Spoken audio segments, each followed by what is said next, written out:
noches. En esta ocasión desarrollaré un par de ejercicios que corresponden al examen 2 de Física General. El coordinador de cátedra, el licenciado René Alexander Castillo Rivas, y el estimado y respetado tutor, el ingeniero Roberto Mengíbar. Walter Joemir Alas Marinero, Condue AM12093. El examen de Física General. Examen 2, habían dos propuestas.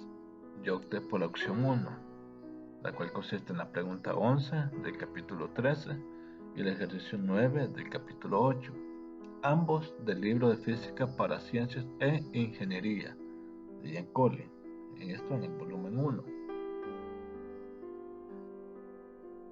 La pregunta 11 nos dice: explique cómo el tubo en la figura 1344, conocido como sifón, puede transferir líquido de un recipiente a otro situado más abajo, aun cuando el líquido tenga que fluir hacia arriba parte de la trayectoria.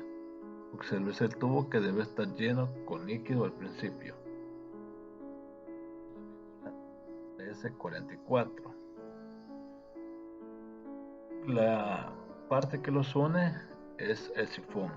Son los dos recipientes con líquidos. El sifón se considera en teoría, por lo que nos dice el problema, que está lleno de líquido. Supondremos que es agua. Podría ser cualquier cosa.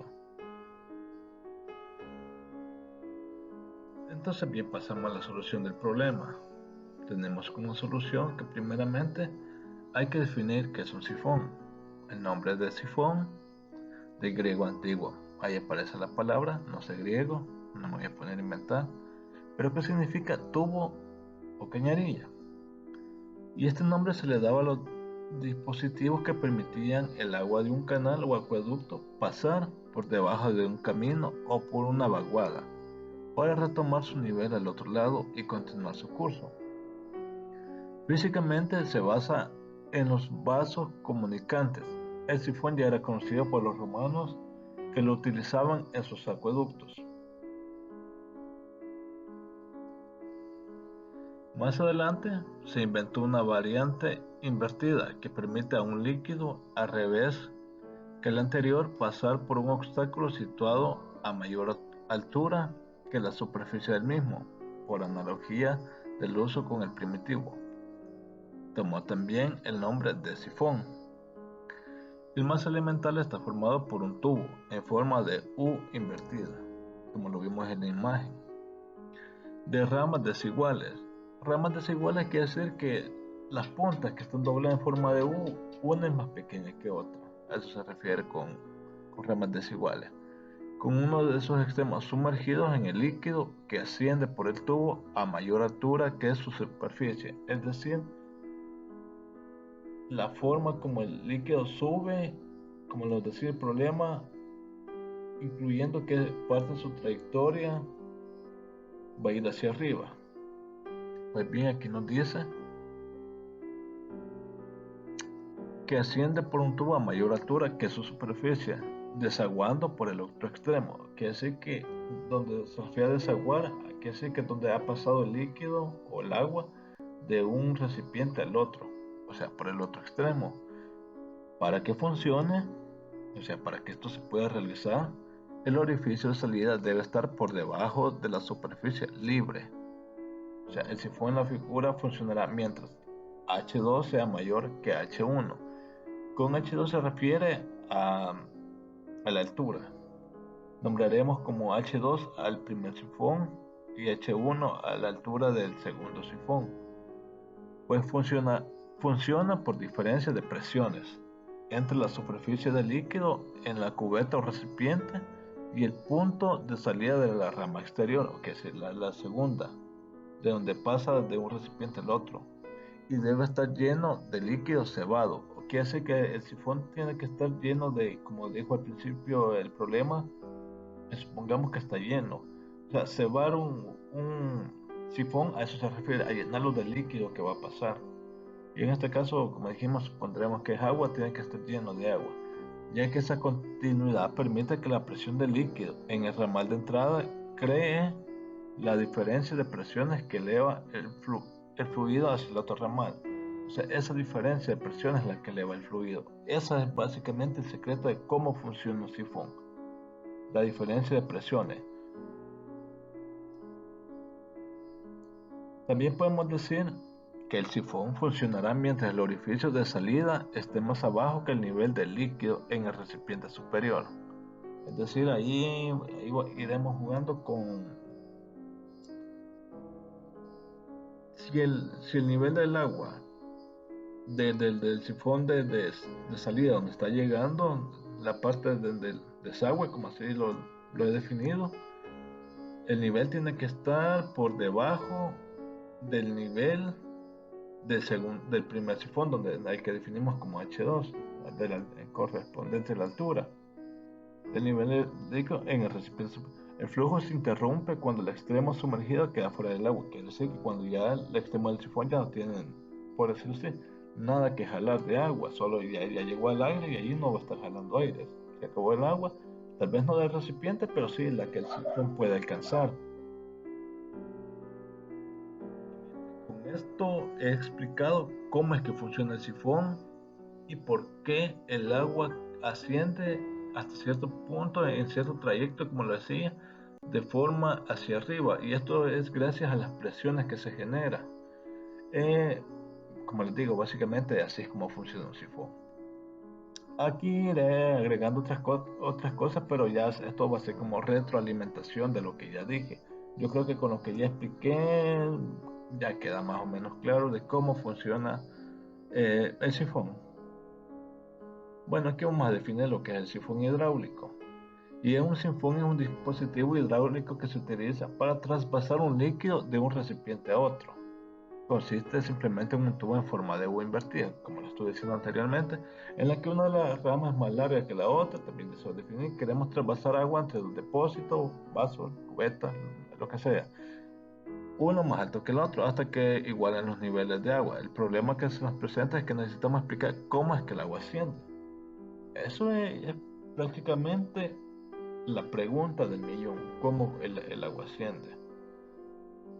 Si le damos vuelta al sifón, esto en el caso que no lo tengamos lleno, que está vacío, esto para llenarlo de agua. Si le damos vuelta al sifón y llenamos completamente de agua o de fluido traspasado, o sea, del fluido que vamos a pasar, si es aceite o lo que sea, tapamos los extremos y lo introducimos en cada uno de los recipientes. Obviamente los dos tienen que tener el mismo líquido o uno vacío, o sea, donde vamos a pasar el recipiente líquido. Comprobamos que el agua fluye de un recipiente a otro hasta que se igualan las alturas de los depósitos. Ahora surge la gran interrogante, ¿qué ha sucedido? Como sabemos, los puntos a la misma altura tienen igual presión hidrostática. Estamos comunicando dos depósitos de distinta presión, por lo que circulará la de mayor presión a la de menor hasta que el nivel del fluido se iguale. Básicamente dije lo mismo que anteriormente, pero con ciertos detalles diferentes. Pero como ven, la presión, esa es la palabra clave en este problema. Que, que las distintas presiones que circulará la de mayor presión a la de menor. Es por eso que el agua pasa sin importar si asciende en cierto trayecto. Esto lo podemos medir mediante, tal vez no medir, pero sí se puede medir, pero ya el fluido que sale por el otro extremo, o el teorema de Torricelli, con la ya muy conocida fórmula, que es esta, B que significa velocidad, y sal de salida, que es igual a raíz cuadrada de 2 por G por H. ¿Pero qué significa esto? G es la gravedad. Y H es la altura. Como dice que se calcula, es la velocidad con que el líquido sale por el otro extremo. Aquí, con esta fórmula, eso es lo que se calcula, no es otra cosa. Ya anteriormente les definí cómo es que funciona esto. Aquí solamente les quise traer al presente una de las fórmulas que se utilizan para problemas con sifón. Se calcula desde el punto donde está el nivel del líquido hasta donde termina esta salida. Digamos, esta es la entrada del líquido y esta es la salida. Bueno, del nivel de la primera cubeta, digamos, hasta la cantidad de metros, centímetros que hay hasta la salida de esta parte del sifón, esa es la altura y esa es la que se va a utilizar en la fórmula. La gravedad ya todos la conocemos y así es como se calcula la velocidad con la que sale el fluido de una cubeta a otra a través del sifón. Espero que con esta parte haya quedado claro todo, porque el video no quiero que se me haga muy largo porque si no me cuesta estarlo subiendo. A la segunda parte de lo que es el examen de física general, y nos dice: una partícula está restringida a moverse en una dirección a lo largo del eje X y sobre ella ejerce una fuerza dada. Y aquí nos presenta una fórmula que dice la F de fuerza es igual a menos K sobre X al cubo por E, donde K es una constante con unidad apropiada al sistema SI. Pero para los que no saben qué significa el sistema SI, pues déjenme decirles que es el Sistema Internacional de Medidas o Unidades. Eso solo para ustedes se lo dan cuenta. Bueno, pero el problema básicamente nos dice: encuentra una función de energía potencial U de X si U se define arbitrariamente como 0 en X es igual a 2.0 metros. O sea, eso es lo que nos dice. Eso es lo que tenemos que encontrar, una función de energía potencial. Entonces pasamos a la y tenemos lo siguiente. Primero hay que definir qué fórmulas de energía potencial vamos a utilizar, y estas serán las siguientes, porque para cada problema no hay una única fórmula utilizada, hay que adecuarlas. Entonces pasamos que para U la definimos de esta manera y f de x de esta otra manera, y en base a esto es como nosotros trabajaremos. Estas serán la base para resolver nuestros problemas. Como dice, estas ecuaciones están de manera general y serán las que utilizaremos a la hora de desarrollar nuestro problema. Sustituyendo en nuestro problema tenemos que U de x es igual a menos la integral de f de x por el diferencial de x más c. Entonces, esto es igual a menos la integral, sustituimos con lo primero que nos dijo el problema, como lo estamos definiendo, menos k sobre x al cubo por el diferencial de x más c. Esto a su vez, aquí lo que hacemos es derivar x al cubo y tenemos 2x cuadrado más c, o sea, k sobre 2x cuadrado más c. Sustituimos por los valores que nos da el problema y tenemos, o sea, valores anteriores. Aquí definimos, en vez de x, porque de x la definen allá, donde está x ponemos el valor que nos dio, que se refería a los 2 metros. Entonces tenemos, como dije, donde iba x ponemos 2.0 metros, tenemos u de 2, y está, va. Tenemos que k sobre 2 por 2 metros al cuadrado más c es igual, aquí, bueno, voy a pasar de un solo a mi resultado, pero aquí hay un paso omitido, y es que para evitar confusiones quiero aclarar este punto. La solución de este problema lo hice de la siguiente manera, porque aquí uno está multiplicando, etc. Para que no alteremos un resultado, que 2 al cuadrado, ¿cuánto es? 4. 4 por 2, 8. De ahí sale el 8. De ahí m al cuadrado es m al cuadrado, o sea, los metros al cuadrado. Luego se despejó y tenemos que c es igual a k sobre 8 metros al cuadrado.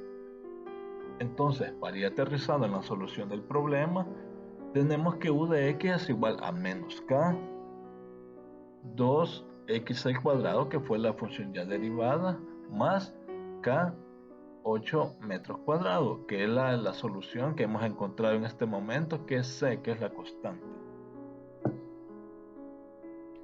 Y esta es la ecuación que queríamos encontrar, con lo que damos por concluido el problema. La siguiente frase de uno de mis grandes ídolos, que es el señor Nikola Tesla, y nos dice de la siguiente manera: la vida es y seguirá siendo una ecuación sin solución, pero contiene algunos factores conocidos. Una frase muy interesante que da para diferentes interpretaciones. Sin nada más que agregar, me despido de ustedes deseándoles éxitos en todo lo que hagan.